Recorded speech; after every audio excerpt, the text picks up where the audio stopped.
Telugu Desam party ఆధ్వర్యంలో గత 4 సంవత్సరాల నుంచి వరుసగా నిమ్మ తోటలో ముగ్గులు పోటీలు పెట్టడం జరుగుతుంది. అందులో భాగంగానే ఈ సంవత్సరం కూడా ముగ్గులు పోటీలు నిర్వహించాం. చాలా సంతోషం. మహిళలందరూ కూడా ముందుకొచ్చి బ్రహ్మాండంగా వాళ్ళ ప్రతిభని కనపరిచి బ్రహ్మాండంగా అందరూ ముగ్గులు వేశారు. కాకపోతే అందరికీ మొదటి బహుమతి, రెండవ బహుమతి, మూడవ బహుమతి రాదు. కాబట్టి మీరు వేసిన ముగ్గులన్నింటిని కూడా మేమందరం కూడా వచ్చి చూసి వాటిని ఫోటోలు తీసుకొని ఈరోజు బుచ్చిరెడ్డిపాలెంలో ఒక సార్ ఉన్నాడు. ఆ సార్కి ముగ్గులు పోటీలు పెట్టాం. ఆయన ఈ ముగ్గులన్నీ ఆయనకు పెట్టాం ఫోటోలు. ఆయన మొదటి బహుమతి, రెండవ బహుమతి, మూడవ బహుమతి నిర్ణయించి పంపించారు. దాన్ని బట్టి మేము నిర్ణయం తీసుకొని అందరికి కూడా బహుమతులు ఇవ్వడం, పాల్గొన్న అందరికి కూడా బహుమతులు ఇస్తాం. అంతేకాకుండా మీరందరూ కూడా మొన్న ఎన్నికల్లో ఎమ్మెల్యేగా వేమిరెడ్డి ప్రశాంత్ రెడ్డి గారిని గెలిపించారు.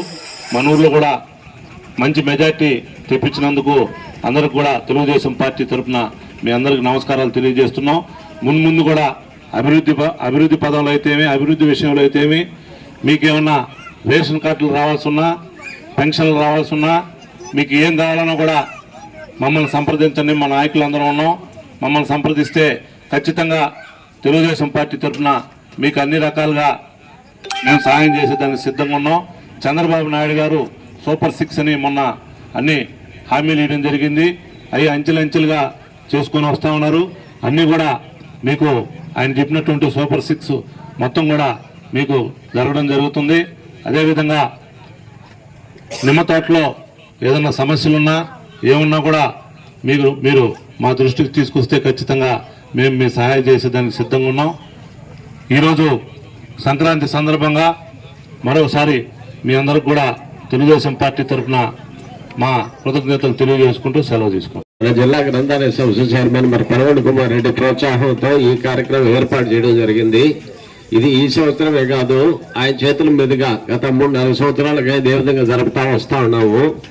అదేవిధంగా ఆయన ఇదే కాక ఇంకా కూడా ఎన్నెన్నో కార్యక్రమాలు మనం ఊరికి చేయాలనే విషయంలో ముందుకు పోతా ఉన్నాడు. ఎవరికి ఏ ఇబ్బంది వచ్చినా దాన్ని తక్షణమే పరిష్కరించాలి. మన పార్టీకి మొన్న ఓటేసి అందరూ మనకు సహకరించి మన శాసనసభ్యురాలు శ్రీమతి వేమిరెడ్డి ప్రశాంతమ్మని గెలిపించారు. కాబట్టి మనం ఎవరికి ఏ ఇబ్బంది వచ్చినా మనం ముందుండి వాళ్ళ కాపాడుకోవాల్సిన బాధ్యత మన మీద ఉందని ఇప్పుడే సభాముఖంగా తెలియజేశారు ఆయన. అలాగే ఆయన